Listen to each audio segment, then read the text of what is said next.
Let me tell you a story. When I was around 23, I was a hotshot staff accountant at a large corporation. Is there even such thing as a hotshot staff accountant? Well, anyway, my attitude at the time was that my crap didn't stink. Other people's might have, but not mine. I decided to venture out and look for a new job. I wanted more.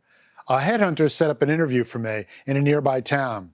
Now, I don't remember the name of the company, but I sure remember the meeting. My interviewer was a young guy who immediately made me feel very confident and extremely comfortable.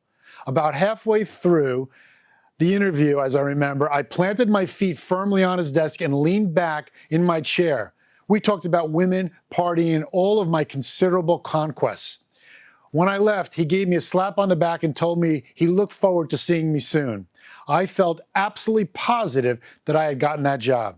When I arrived home, there was already a message on my answering machine. The message from my headhunter simply said, "Joe, I just heard from the company, and unfortunately, you did not get the job." When I heard those words, my heart sank. The rejection just didn't make sense to me. I thought I had connected with the interview on a spiritual level. But the next words that came out of her mouth changed the way I looked at myself. She said, "Oh, by the way, he has a message for you. Grow up." I never realized during the interview that the interviewer was testing me. Hey, I was young and stupid. He wanted to see how far I would go. He opened the door, and I just walked right on in. What was impressive to me, a 23-year-old whose life was a mess, was very unimpressive to grown-ups in the real world. You know, I did need to mature. And not only when I went on interviews, but in every area of my life.